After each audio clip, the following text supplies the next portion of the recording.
Ah, espérense. Ok.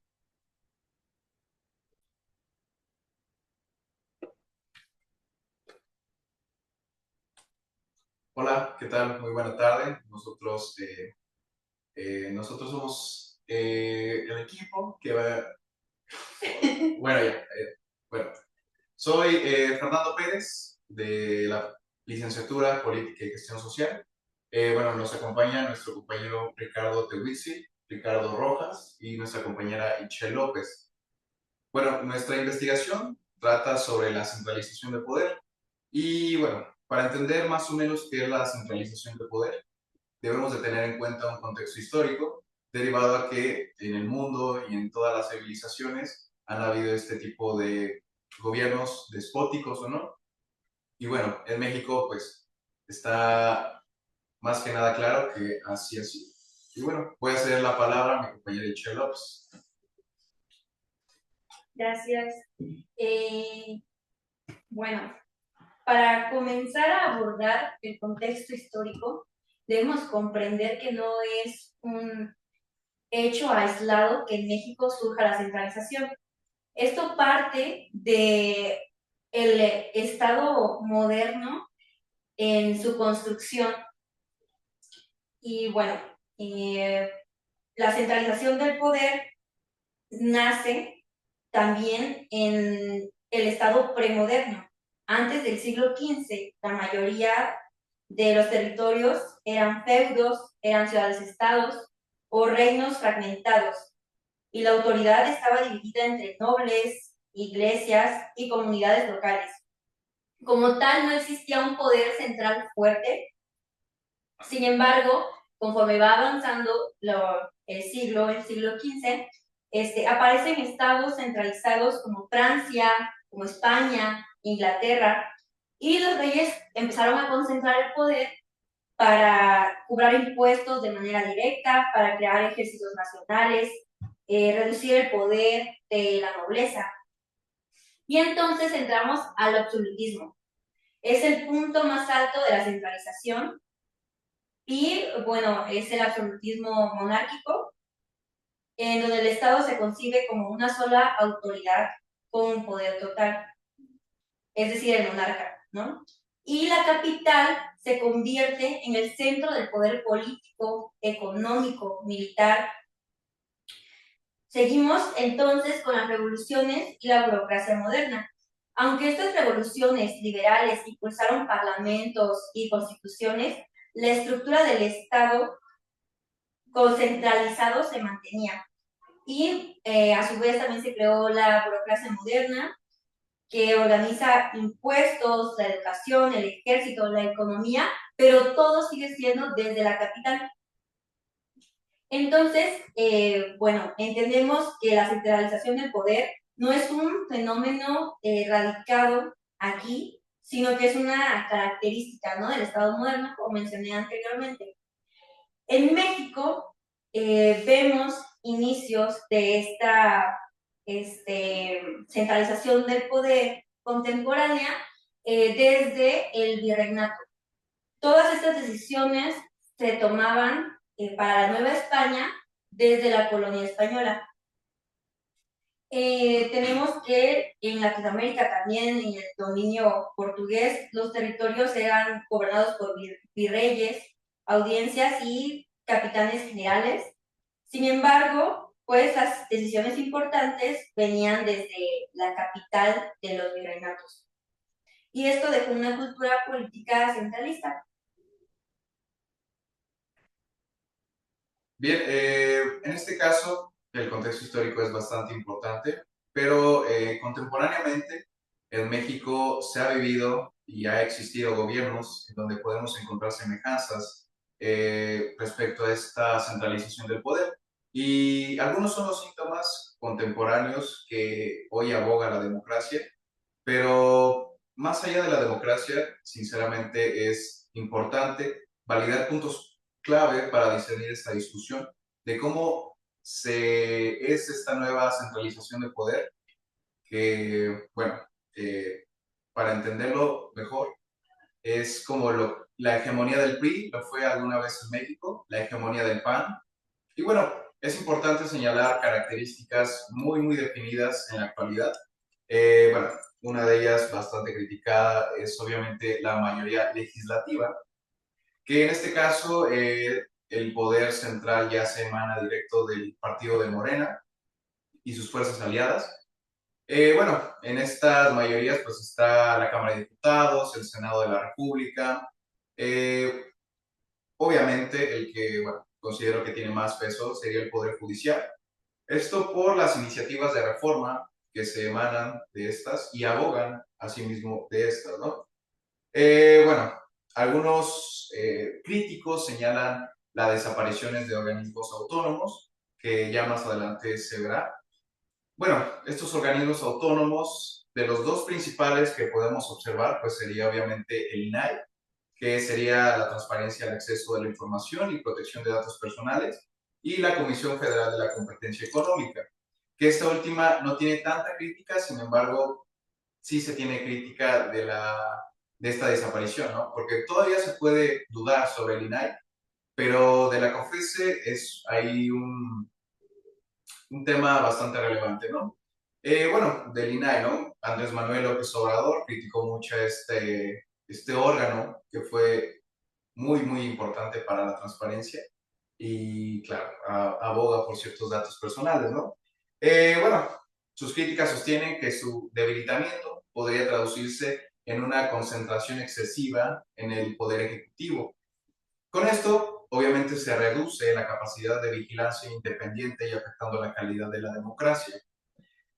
Bueno, para quedar más claro en cuál es la importancia de estos organismos autónomos, creo que fueron relativamente transparentes porque estaban sujetos a un marco jurídico que estas instituciones estaban obligadas a hacer, ¿no? Bueno, como todo, hay críticas sobre ciertos organismos, sobre ciertos proyectos, y bueno, creo que algunos proyectos que se hicieron en la 4T, más que nada en el gobierno de Manuel López Obrador, pues tiene bastante relevancia el día de hoy. Pues como tal, sí sirven a una mejora pública, a una mejora, pues, para visitar, ¿no? Creo que nuestro compañero Ricardo tiene más observaciones sobre estos magnoproyectos. Así es, bueno, la centralización del poder también se puede observar en la construcción de megaproyectos. Bueno, aunque pareciera que la construcción de megaproyectos es algo benéfico para la sociedad, ya que una sola persona tiene la autoridad de mandar a construir proyectos, es algo que a largo plazo se ha visto con ejemplos que es algo que no beneficia en nada a la sociedad, ya que se violan los derechos de las personas, no se toma en cuenta sus opiniones y se suele usar un gasto público más de lo esperado para el proyecto. Bueno, algunos ejemplos que tenemos en México es la construcción del Aeropuerto Internacional Felipe Ángeles, en la que el presidente López Obrador a inicios de su sexenio confirmó que se cancelaría el aeropuerto de Texcoco, con lo cual inició las obras para la construcción del AIFA. Y bueno, el aeropuerto terminó costando más de lo esperado. Y bueno, tampoco bueno, más bien se basó en una decisión que solamente el presidente quiso tomar en cuenta. Solo impuso su decisión, ya que no se tomó en cuenta las opiniones de las personas ni de la comunidad. Y bueno, otro ejemplo que también tenemos es la construcción del Tren Maya. En Cancún, bueno, este Tren Maya también se construyó sin la opinión de la comunidad que vivía en Cancún, y también tampoco se tomó mucho en cuenta la afectación medioambiental que tuvo un impacto en Cancún. Y bueno, en Latinoamérica tenemos algunos ejemplos como la construcción de una presa hidroeléctrica en Argentina, que inició su construcción en 2007 bajo el mandato de Antonio Fernández de Kirchner, y que bueno, que nunca se acabó, ya que se usó un gasto de más pero aún así se canceló la obra. Bueno, estos ejemplos nos demuestran cómo los megaproyectos, a pesar de que se destinen grandes recursos públicos, siempre acaban abarcando más dinero de lo necesario y acaban siendo proyectos, podemos decir, autoritarios, ya que no se toma mucho en cuenta la opinión de la comunidad, de las personas, y bueno, eso sería todo. Bueno, yo aquí quiero añadir un comentario respecto a esto. Es, pues, sería directamente manejar la narrativa, ¿no? Como que lo vimos, esta narrativa con Peña Nieto, bueno, mucho antes con Vicente Fox, que, bueno, quería hacer el NAIM, el Aeropuerto Internacional de México, que se iba a hacer en Texcoco. Y bueno, creo que esta narrativa, pues, obviamente como el presidente tenía el poder y obviamente la burguesía tenía este cierto poder hegemónico, bueno, mediante los sindicatos, mediante los trabajadores directos, mediante, obviamente, este organismo que sería, pues, las instituciones de comunicación, Televisa, N+, todas estas principales locuciones, pues abogaban o no decían mucho de gobierno, pero obviamente había una resistencia, ¿no? Y es a lo que voy, es tú diseñando la narrativa de cómo va a ser este proyecto, creo que tienes mucho a favor o en contra, que se va a hacer un supuesto de esas políticas, ¿no? De esas... ¿Continúa? Sí, bueno, con la parte de los megaproyectos, que es muy importante hacer esta distinción, ¿no? Megaobras y megaproyectos. Una megaobra puede ser el Tren Maya, puede ser el AIFA, puede ser el tren interoceánico, puede ser la refinería Dos Bocas. Son obras que desde el Ejecutivo se mandan, que es precisamente lo que quiero volver a traer, la parte de la centralización del poder. En este caso, en cuanto a la estructura del Estado, nos damos cuenta cómo incluso antes de que llegara Morena, veíamos claramente, Michelle habló sobre el virreinato, pero no nos vayamos tan lejos, ¿no? No voy a hablar del PAN porque no fue tan centralista, porque tenía en el Congreso nunca tuvo una fuerza importante, ¿no? Pero en el caso del PRI, antes de Salinas, era completamente vertical, ¿no? Antes de que llegase el neoliberalismo, vemos, por ejemplo, el gobierno de José López Portillo, ¿no? Fue una elección en donde ganó con el 100% de los votos porque no había ningún otro candidato. Pero teníamos que todas las órdenes que mandaba el Ejecutivo eran fácilmente aprobadas en el Congreso, un poder judicial a modo, y pues lo vemos desafortunadamente volviendo a repetir, ¿no? Pero desde una perspectiva de izquierda o supuesta izquierda. En cuanto vamos a entrar un poquito en algo interesantísimo para su servidor, que es el Banco del Bienestar, que adentrarnos al discurso oficialista es que en su segundo informe de gobierno, el 1 de septiembre de 2020, Andrés Manuel López Obrador vincula la idea de los apoyos directos, que es algo que oímos mucho en su sexenio, con el fortalecimiento de una institución federal controlada por el Ejecutivo, en este caso el Banco del Bienestar, ¿no? Abro comillas, ahora, como dije, todos los apoyos se entregan de manera directa, sin intermediarios. Para ello, se ha fortalecido el Banco del Bienestar. Se cierran comillas. Dicho sea de paso, el Banco del Bienestar no fue creado desde cero. Ya existe una estructura de un banco, se le llama una institución de crédito. Estas instituciones de crédito era el Bansefi. Y pues Andrés Manuel López Obrador lo fortalece, en efecto, para dar los apoyos sociales. Recordemos que en los primeros años de Andrés Manuel López Obrador se entregaban los apoyos a través de tres bancos, BBVA, Bancomer, posteriormente pasó a llamarse BBVA, bueno, Banorte y Banco Azteca, ¿no? Y fíjense qué curioso, Banco Azteca, un banco que ahorita el gobierno se tiene entre las manos, ¿no? Pero bueno, en ese entonces confiaban en ellos. Hace pocos días, el 6 de diciembre de 2025, en el evento de los 7 años de la 4T, Claudia Sheinbaum menciona, se refiere a millones, pero bueno, dice, de familias en el país reciben apoyos económicos de manera directa. por medio del Banco del Bienestar, sin intermediarios ni condicionamientos. Esto es muy importante. Siempre el gobierno oficialista, en el caso del Banco del Bienestar y muchas otras cosas, los recortes o la centralización la hacen en pro de la eficiencia, en el pro de dar las cosas directamente en la mano, ¿no? Lo cual es bastante interesante, ¿no? Ok, tenemos un Banco del Bienestar directamente desde el gobierno central, el Poder Ejecutivo, desde luego no le podemos dar el Banco del Bienestar al Poder Legislativo porque nuestra estructura política no lo permite, pero sí encontramos esta parte, ¿no? En pro de la eficiencia y de que sea menos costoso, ¿no? Para el Estado mexicano. Ahora sí nos preguntamos, ¿es realmente eficiente que la estructura del Estado a través del Ejecutivo en el Banco del Bienestar es realmente eficiente? Vamos a una fila cuando es día de pago. Lo primero que la gente hace es sacar su dinero del banco, ¿no?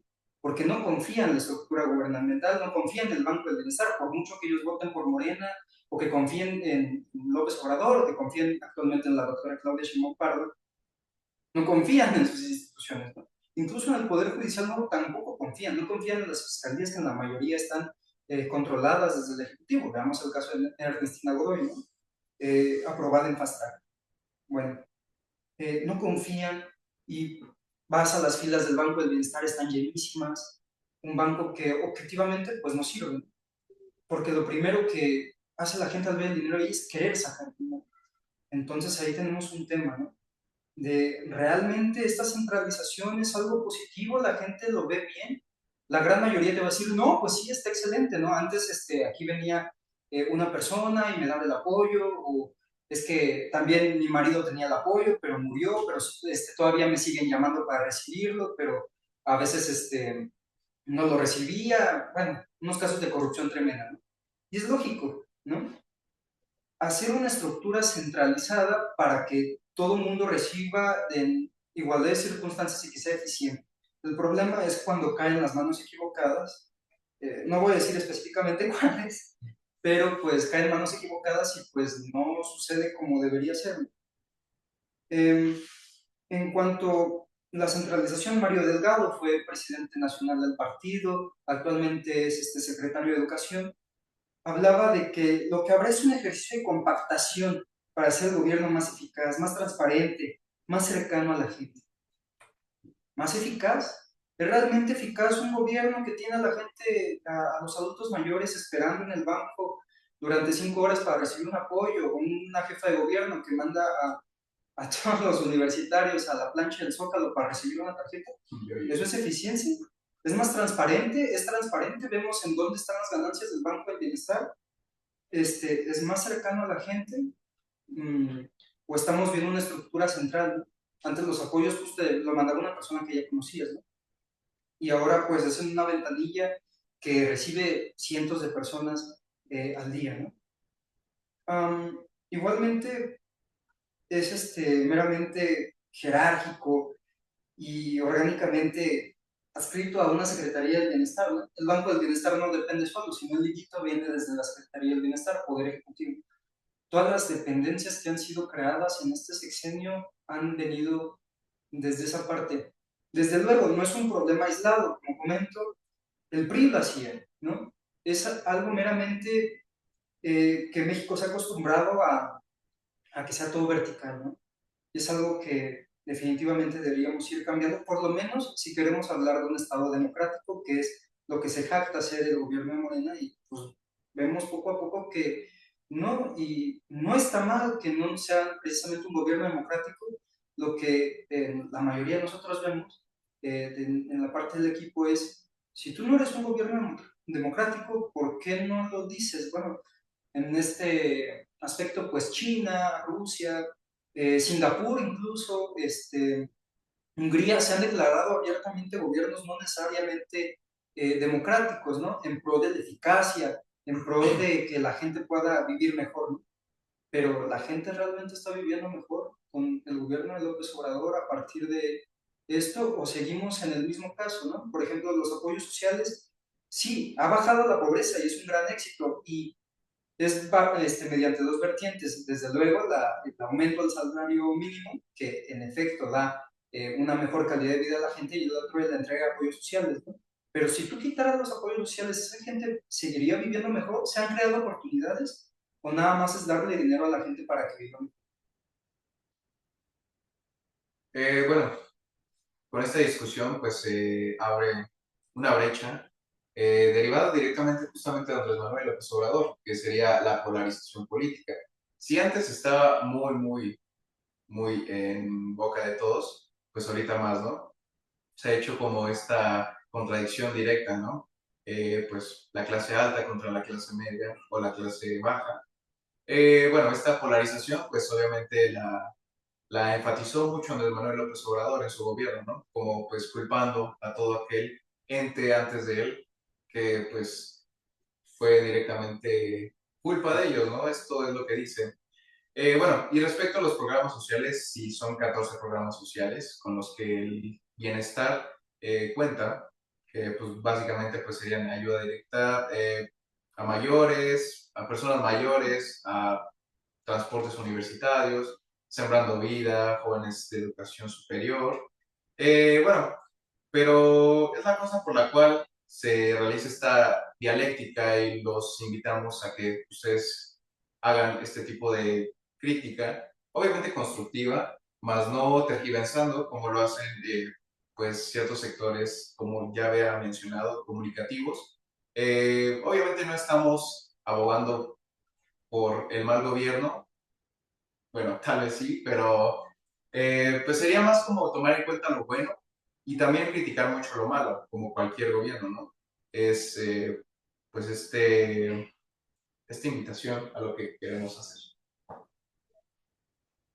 Sí, claro, y sobre todo el análisis crítico a este tipo de acciones que justo recaen en la centralización, como había comentado anteriormente Ricardo, pues no estamos en un gobierno centralizado, somos una democracia supuestamente, ¿no? Y tenemos instituciones, pues democráticas que que deberían de avalar legitimar, ¿no?